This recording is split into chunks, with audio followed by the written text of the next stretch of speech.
Good afternoon, everyone. So in today's hyper-dynamic threat environment, the mission of the Secret Service is clear. We cannot afford to fail. After reviewing the planning, event details, and coordination with partner agencies regarding the attempted assassination of former President Donald Trump on July 13th, our mission assurance review is nearing its completion. As I've said, this was a failure on the part of the United States Secret Service. It's important that we hold ourselves accountable for the failures of July 13th, and that we use the lessons learned to make sure that we do not have another failure like this again. The findings of the Mission Assurance Review have prompted the Secret Service to move into the accountability phase of this process. The Office of Professional Responsibility and the Office of Integrity are reviewing the findings. And as a result of these failures, what has become clear to me is we need a shift in paradigm in how we conduct our protective operations. As was demonstrated on Sunday in West Palm Beach, the threat level is evolving and requires this paradigm shift. But here are some of the findings from this Mission Assurance Review. With respect to command and control of the site in Butler, Pennsylvania, the Secret Service has the main responsibility of building the site plan. We cannot abdicate or defer our responsibilities to others. Advanced team personnel have an obligation to ensure that each site meets the protective requirements and principles of Secret Service methodologies. The Secret Service did not give clear guidance or direction to our local law enforcement partners. There were communication deficiencies between law enforcement personnel at the site. For example, the Secret Service did not co-locate its security room with local law enforcement. There was an over-reliance on mobile devices, resulting in information being siloed. For example, at approximately 18:10 local time, Secret Service informed personnel that local police were addressing an issue at the 3 o'clock of the outer perimeter. At approximately 18:10 local time, via phone call, the Secret Service security room calls the counter-sniper response agent reporting an individual on the roof of the AGR building. That vital piece of information was not relayed over the Secret Service radio network. At approximately 18:10 and 54 seconds, verified through body camera footage of local law enforcement, officers confront the assailant on the roof of the AGR building. At 18:11:05, via phone call, the site agent calls the assistant site agent to find out what exactly is going on at the 3 o'clock, and during that call, shots ring out.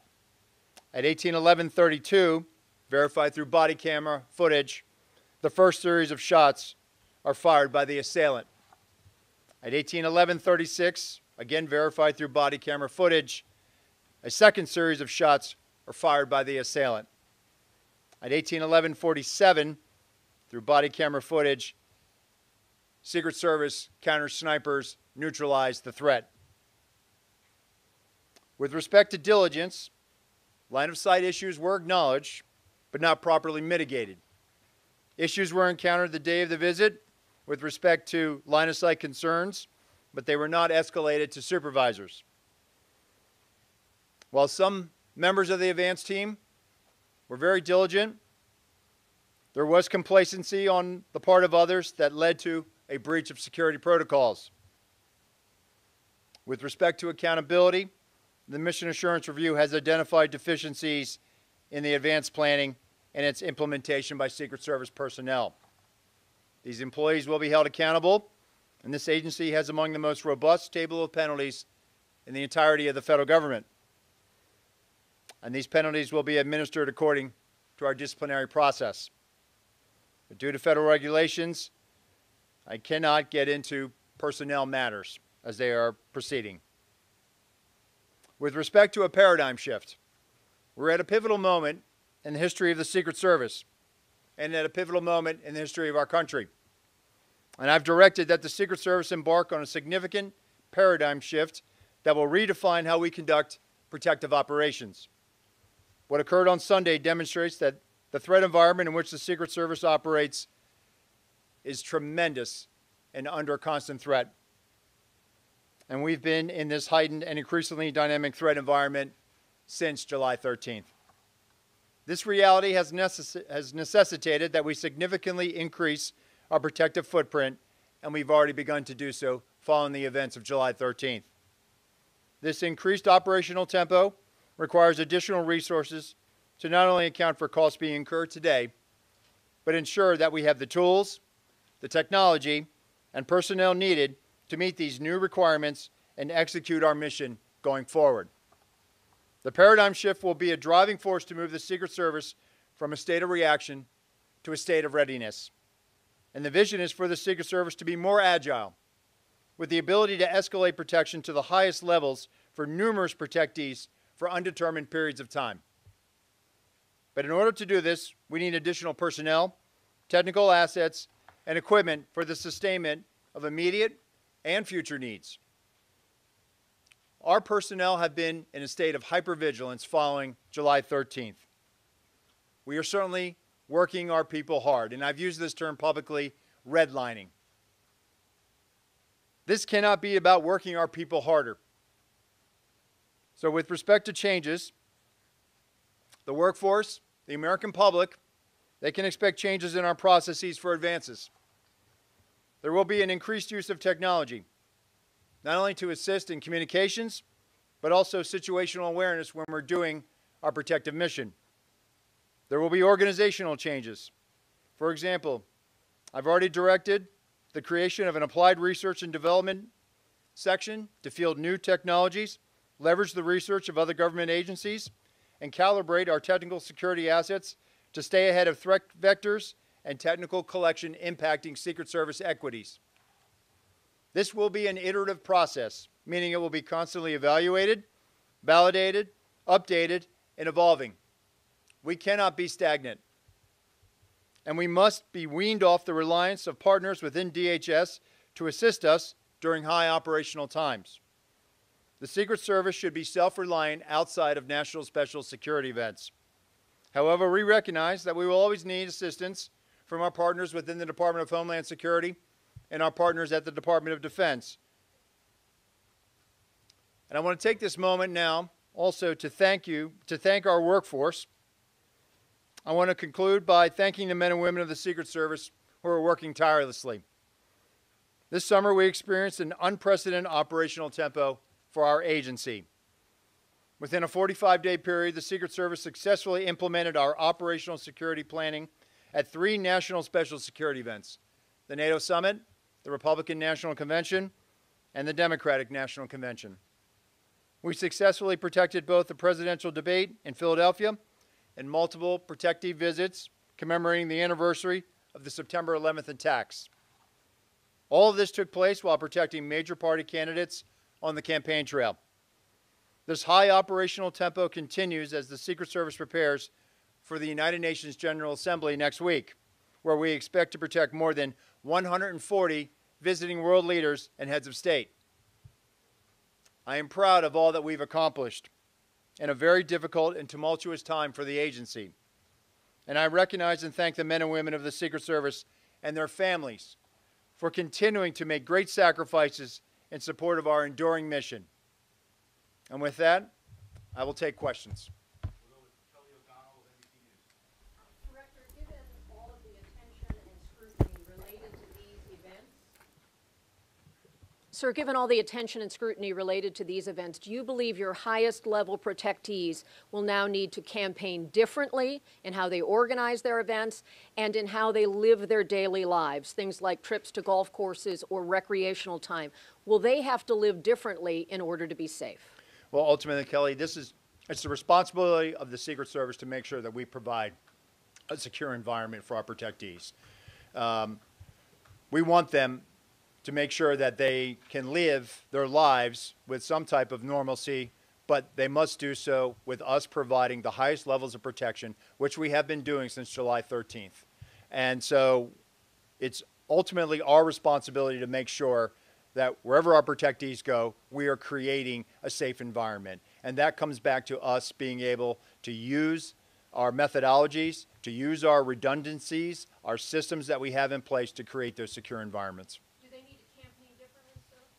I, Those are organized or set up, outdoor events, that kind of thing? So since July 13th, we have been securing successfully outdoor events. And what you're seeing is an increased use of assets, increased use of ballistic glass. So we certainly make sure that when they are out there at an outdoor venue, that we are using our protective methodologies to create that safe environment.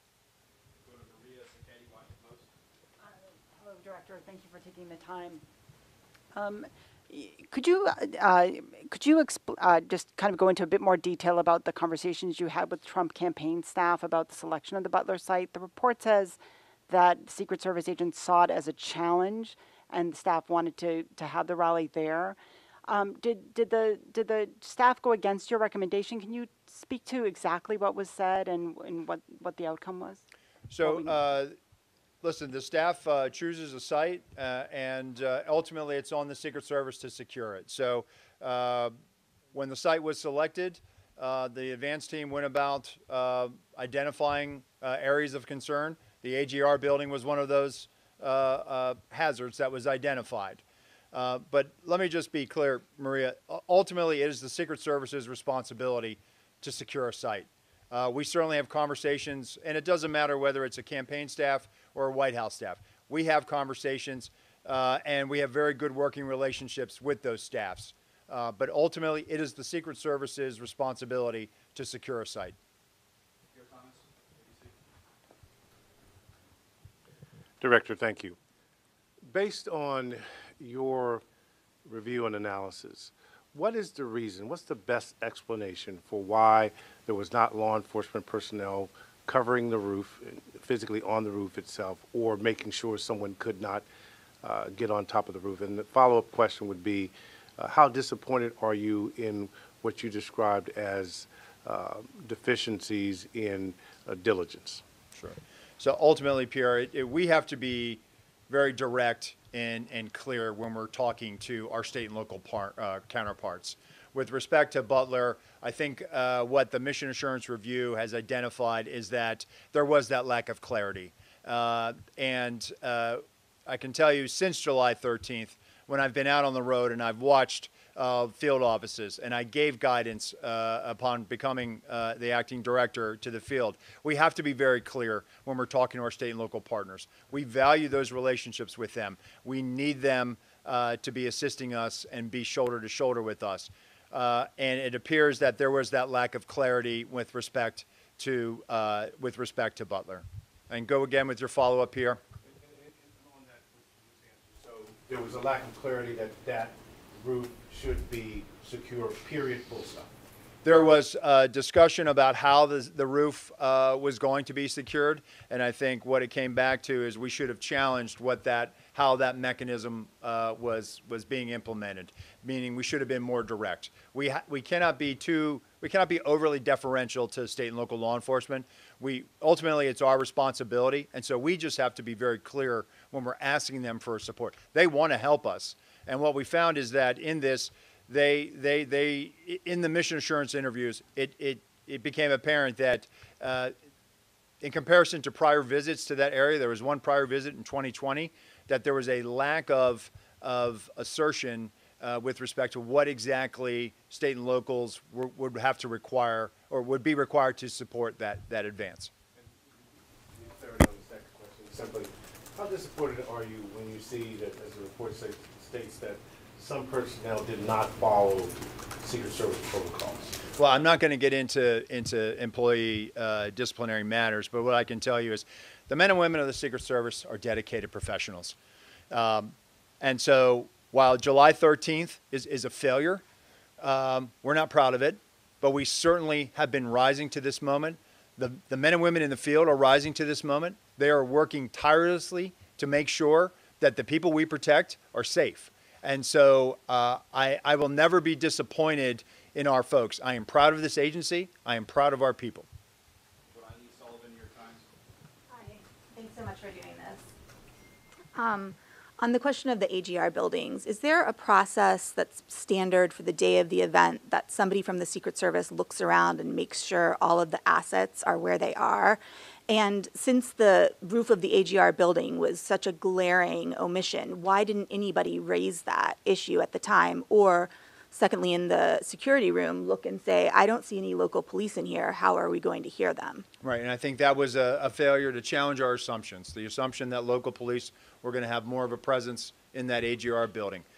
Getting back to your question, there is that diligence that has to be done by the site agents to make sure that, hey, all of the assets are in place. And so there was an assumption that they had it covered, but there clearly was not that follow-up to make sure. But is there a process that you look around and like a punch list and check it off? And It is part of the principles of our advance and our protective methodologies. okay, and secondly, just to follow up on the campaign question, you said it's ultimately the Secret Service's responsibility. So when there's a disagreement between the campaign and the Secret Service on a security issue, who has the last word?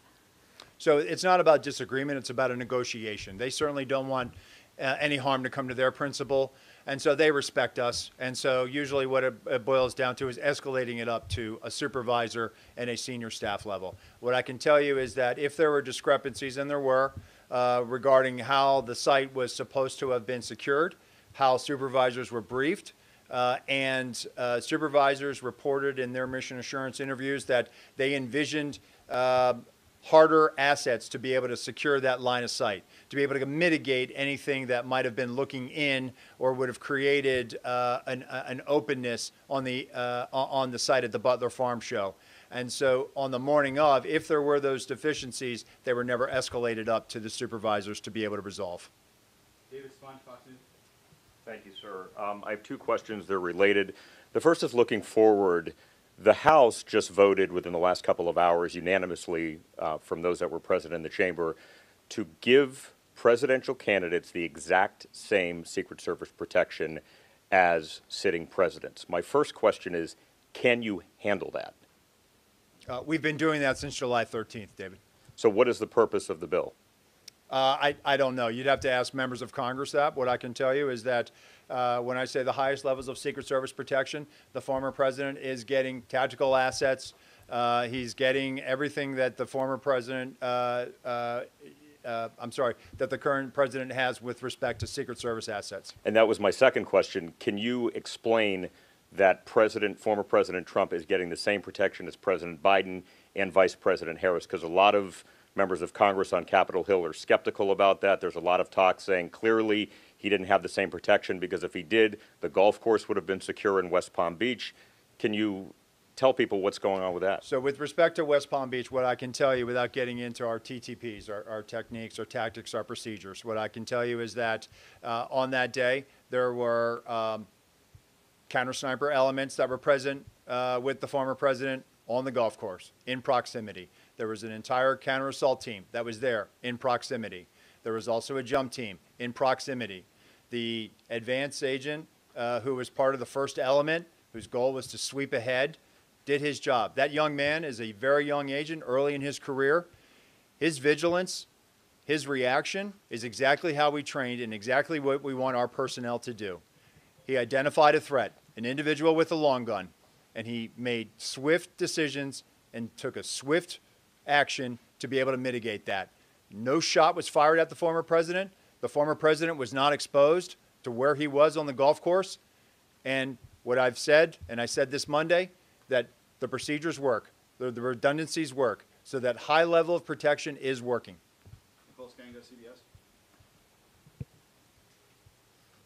Acting Director, thank you very much for doing this.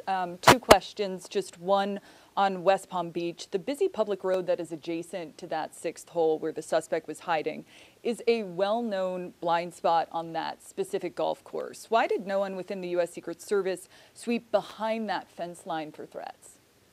They were sweeping ahead, Nicole. So what I just explained is that that lead element was going ahead sweeping. But was there anyone behind the fence where the road was sweeping there to see if anyone was in the bushes? Having been there and seen the vantage point, whether they were on the public side or the private side, the bottom line is the individual was detected. On Butler, you testified before Congress that all assets requested for the Butler rally by Trump's detail were approved. But there are Secret Service assets that may have prevented the tragedy on July 13th, most notably a counter-assault advance team that would have surveyed the site ahead of time or enhanced counter-drone protection that might have prevented the tragedy. Were those specific assets requested by Trump's detail? If they were they denied? And if they weren't, why weren't they requested? So the counter-assault team had an element that was there that had embedded with local law enforcement, so we had tactical elements in place. The counter-assault team leader that day had been in direct contact in the days leading up to July 13th with those tactical elements. But just to be clear, did the Trump detail ask for any additional resources that were denied by the Secret Service? So based on the information I have right now, the asset request, all of those assets that were asked for were approved. And so what we're looking at now is, were there any additional ones that came in through other channels?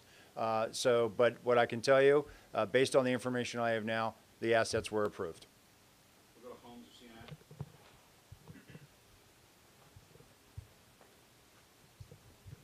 Two questions. When we're talking about Florida and the idea that this was the Secret Service working as it should, does this mean that no security will change for Trump when he goes golfing again? Well, I think what we try to do, Holmes, after every incident, we look at it. What could we have done better? We look at everything. And it doesn't matter whether there's a critical incident that occurs. So we are looking and we're reevaluating to look at, do we need? I've had conversations with Sheriff Bradshaw in Palm Beach County. And so I will leave it to the local field office to carry on those conversations about making changes. That's where I'll leave that. And then on Butler, if we can drill down on the specific timeline a little bit, at 6:08, we know that a local radio call went out that a man was on the roof. Now, my understanding is that the state police were in a separate area with locals, and their job was to communicate any local chatter to the Secret Service. Why was that 6:08 radio call not communicated to Secret Service, or was it by the state police? So the information I have is that we had a member of the Pennsylvania State Police in our security room, and that's what spurs that phone call to the counter sniper response agent at 1810.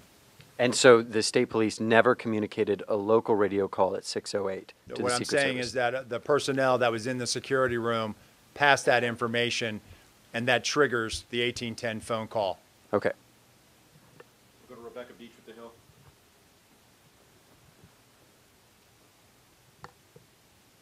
Hi, I know Congress has sounded a little resistant lately in terms of what it might do for funding for the Secret Service. Given the sort of paradigm shift that you've laid out today, I'm curious what you'll be looking for from Congress and sort of what you're seeking from lawmakers to carry that out. We've been briefing, we've been providing information. Right now, I do think that, Congress has questions. We're responding to those questions and providing them information. But at the end of the day, I think everybody wants a strong Secret Service, and that's what I'm working towards. That's what members are working towards, and so we'll continue to have those conversations. We'll go to Claudia with Univision. Hi, thank you so much for doing this. Republicans in Congress, they want the same level of security than the president for the candidates. How realistic is really that? Can you be more specific on that? I know you answered that question, but can a candidate have the same level of security of a sitting president?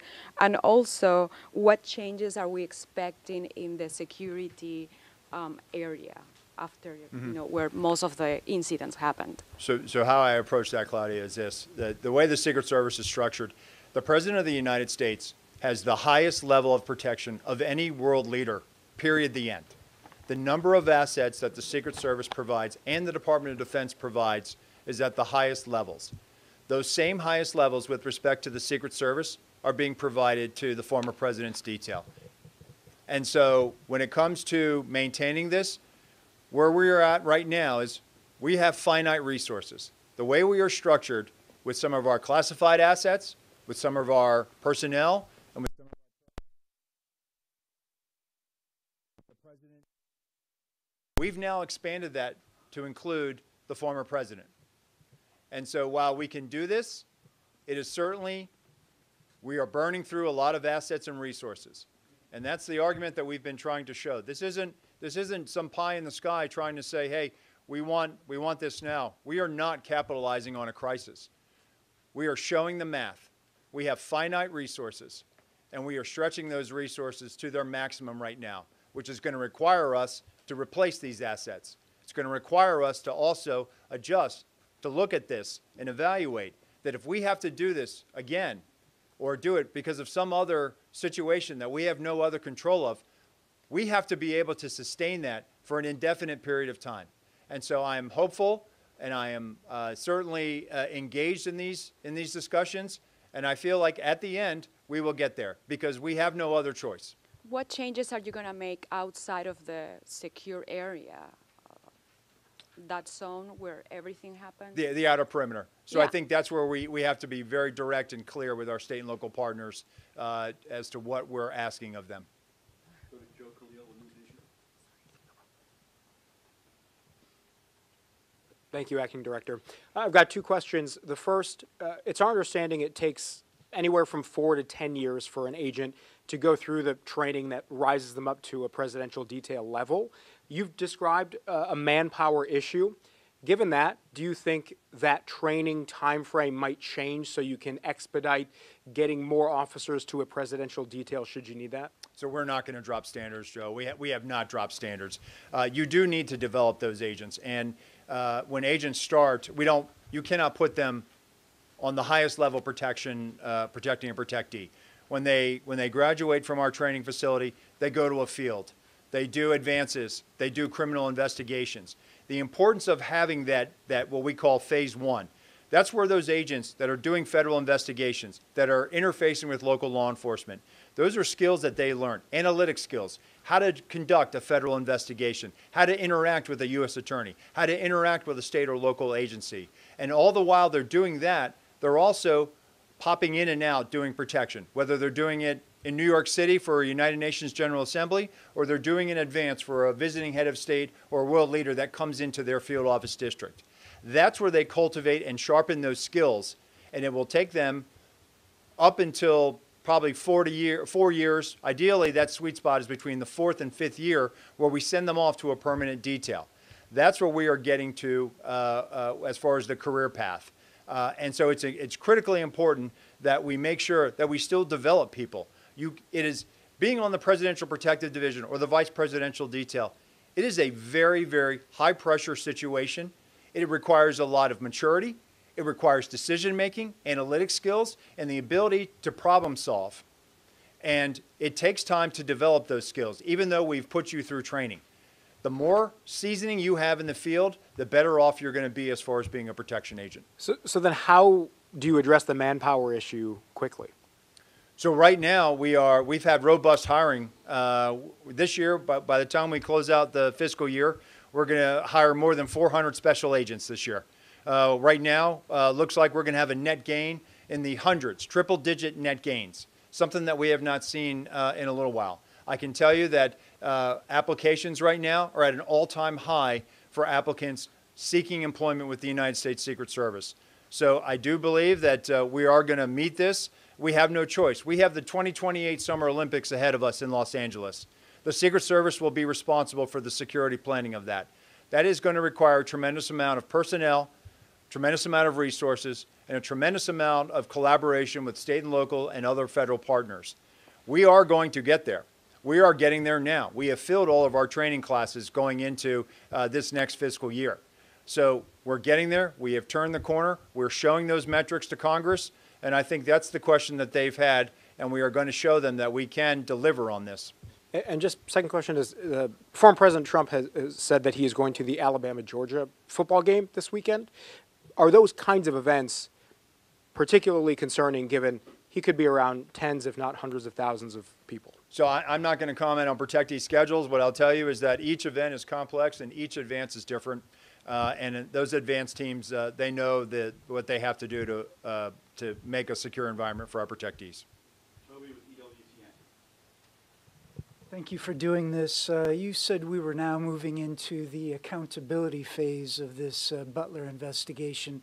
You did not want to discuss names of who might be punished, so to speak, but can you give us more detail, at least maybe how many people would face punishment or repercussions for what happened in Butler, at what levels of the organization those people represent, and what level of punishment, again, they may face? So again, I can't comment on this. This is a personnel matter that is still pending. What I will tell you is that I have not asked for anybody to retire. That was not, I know some of that was reported. That is false. And with respect to the disciplinary process, it will be handled in accordance with our table of penalties. That will be led by the Office of Integrity in coordination with our Office of Professional Responsibility. And then one follow-up as well. All this talk about making things more robust, more agents in the field, this type of thing, this is not the first presidential election you guys have had to secure. So why weren't all those moves put in place prior to this year's election? So the former president has had robust security around him since he left office, more robust than prior former presidents.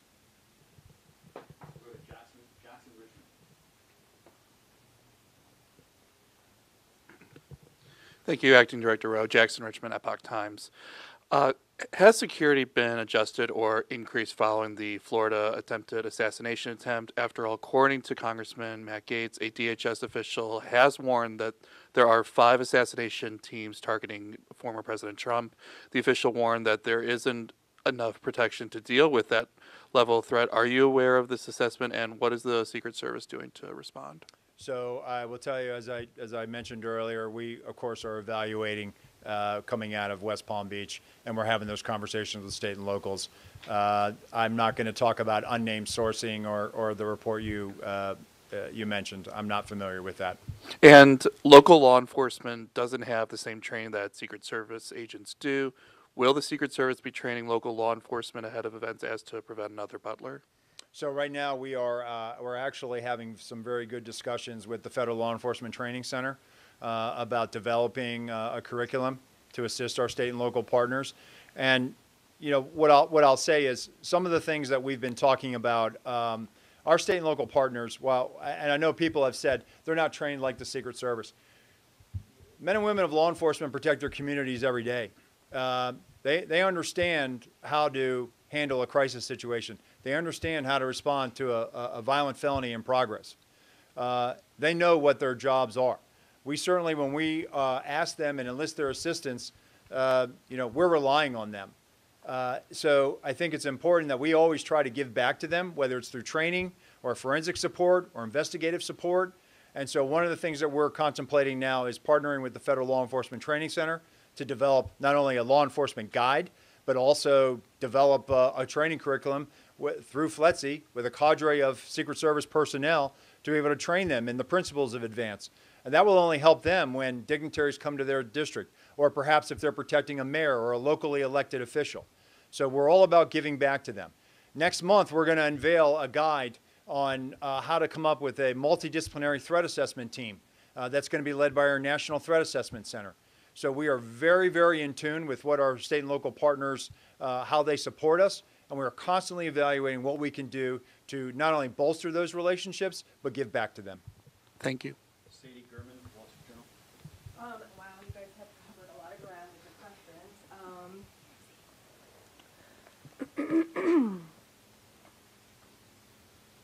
I guess I would just ask, guys, I don't know. You guys have really covered it. I'm sorry. I'm gonna give my question to someone else. You only get one. Anthony? Rebecca with the Associated Press.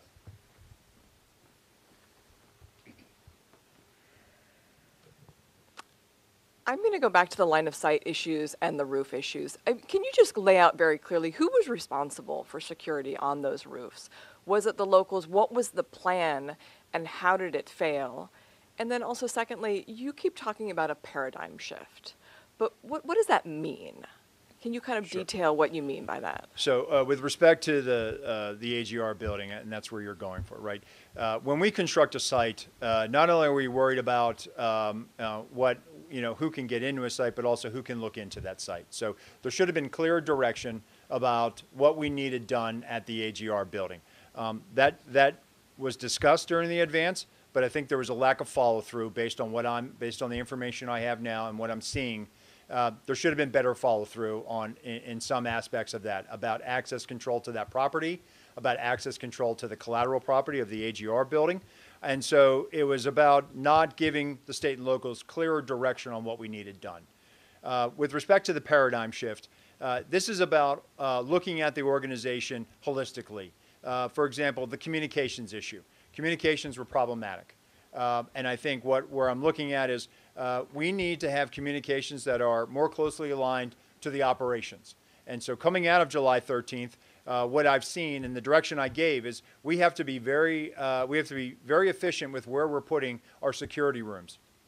Recently, I was on a visit where, again, similar to Butler, where there was a unified command post. Just as there was in Butler, there was one at this location, where not only did you have emergency services insofar as fire life safety, but you had emergency management officials. You had the highway patrol and the state police in that room. You had local law enforcement in that room. You had Secret Service agents in that room monitoring frequencies and listening to what was going on those state and local networks. In addition to that, the locals were flying a drone in proximity to the site. That drone feed was being beamed into that unified command post, and our agents had total domain awareness about what was going on. Also, they had traffic cams. They were able to pipe in those traffic cams into that unified command post.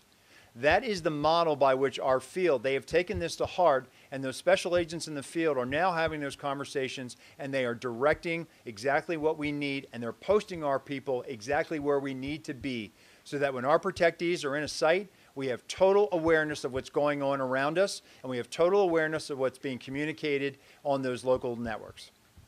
And if I could just follow up with one question. Down in West Palm Beach, on the evening of the attempted assassination down there, the local chief, I believe it was Bradshaw, had said that when Trump was president, there would have been a lot more security around the perimeter, but basically now the Secret Service does the best that they can. But you've said that he has got the highest levels of security now. I mean, can you compare and contrast, like, is it the same now as he would have been getting while he was the sitting president? So what I'll say is the former president has the highest levels of Secret Service protection, and I think the sheriff actually went back and clarified his statement, so I would point you to that. I believe he did that on Monday. Thank you, Director. Wanted to ask about Sunday's incident as well. Is it your view, I know you've talked about the procedures working as intended, is it your view that there wasn't any type of security lapse that allowed that armed individual to get within a few hundred yards of the former president? Well, I can tell you is we're looking at it from an after-action report, looking at reviewing that. But what I think it goes to show is that that's why we have tripwires. That's why we have systems out there. That's why we have redundancies built into our protective model. And that's what was demonstrated on Sunday. And in terms of the report, I mean, what specifically will be different on the ground now? For instance, are you mandating that command posts have both Secret Service and local law enforcement in them? Will law enforcement have to communicate on the same frequencies? Are there any sort of practical changes that you've made that are in effect, based on the report? Yeah, so security room location, right, being where local law enforcement is, right? The broad use of technical security assets, ballistic glass, leveraging partnerships with the Department of Defense to be able to move materials, move personnel across the country in support of a nominee. So those are things that we've been doing post July 14th, and those are things that are going to probably be in existence in perpetuity moving forward.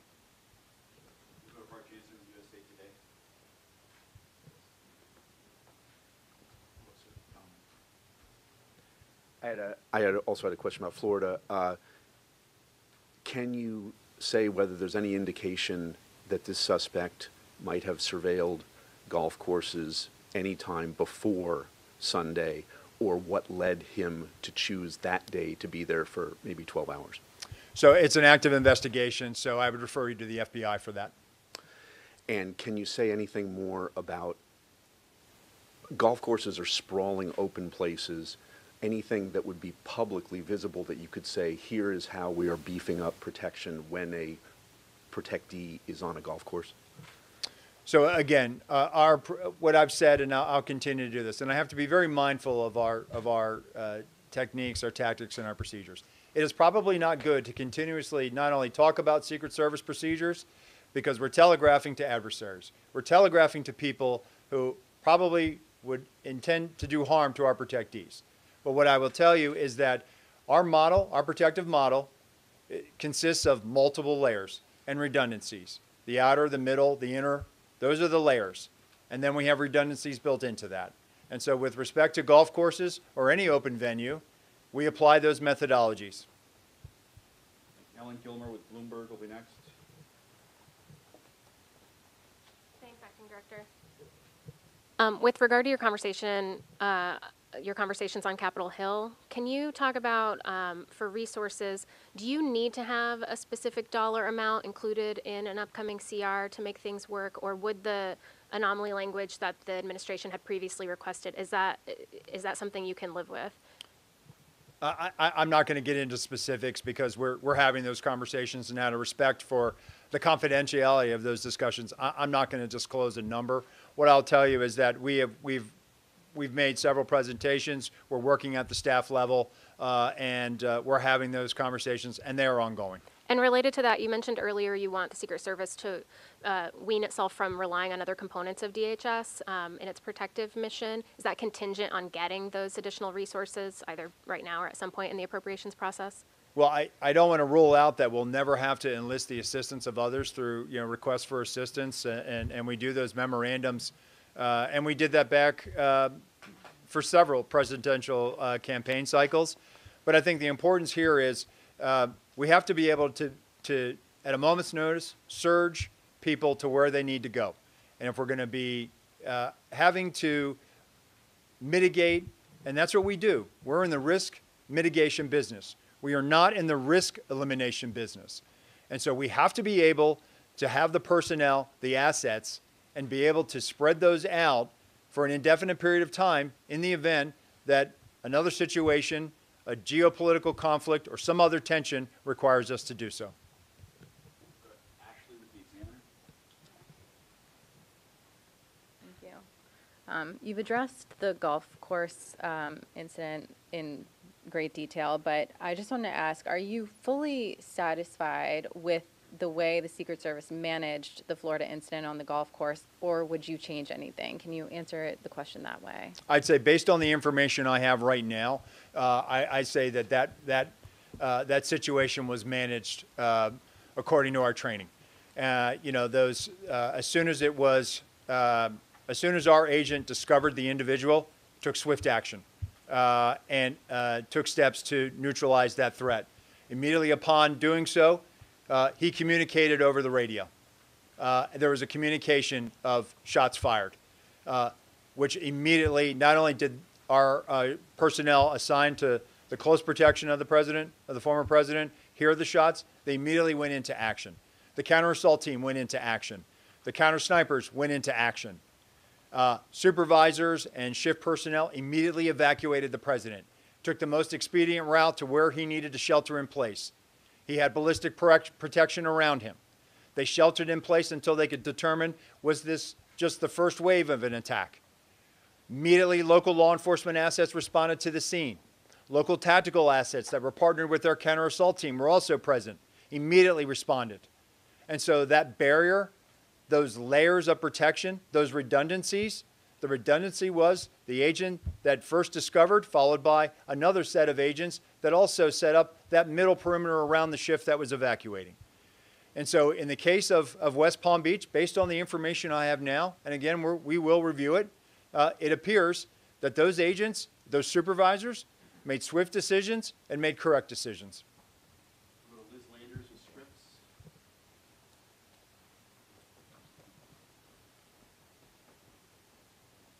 Thank you.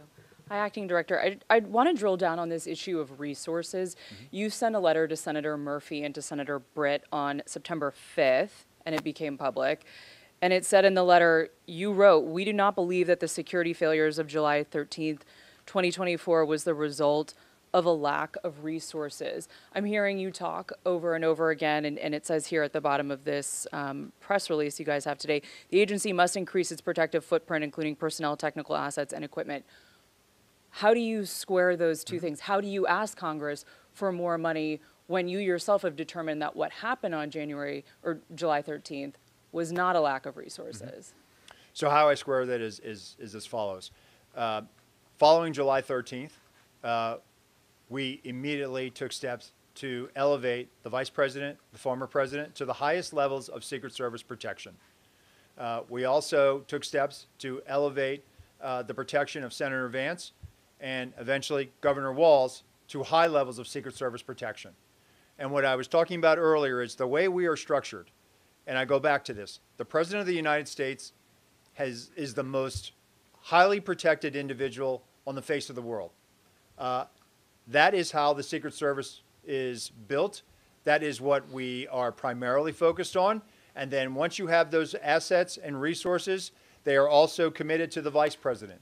So how I square this is as follows. Following July 13th, when now we are because of this hyper-dynamic threat and the operational environment which we find ourselves in, we only have so much of those assets to go around. And so while we are providing them to the former president, we are providing them to the president, to the vice president, to other protectees. And so at this point, what I'm telling Congress is we can do this and we will do this, but there has to be a replacement. There has to be life cycle replacement on this. There has to be, if we're going to be called upon to do this again or do this now, because the threat is not waning. The threat is not going to evaporate anytime soon. And so we have to be prepared for this. And that is the argument that we have been making, and we have certainly made some inroads, and we're having these productive conversations with the Hill. Can I just ask you also, will the Secret Service have the resources to protect the Capitol on January 6th? I know that's now been designated. The agency will be leading the protective services detail for that day. You're describing protecting all these different people right now. How will January 6th play out? So the January 6th proceedings were designated a national special security event. We are the lead security planner for that. But again, we have great partnerships with all the law enforcement agencies in Washington, D.C., and most notably the U.S. Capitol Police, which are our partners when we do the State of the Union or when we do any event at the Capitol that rises to a national special security event, like the State of the Union or state funeral. So you feel confident you will have the personnel, technical assets, and equipment you need for that day? We will have what we need. Director, last question is going to go to the floor. Blue bar.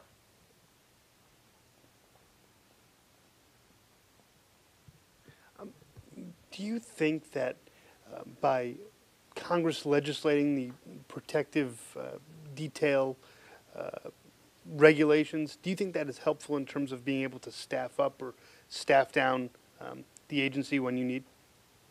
So I have not done an analysis of the legislation. I assume it's pretty direct.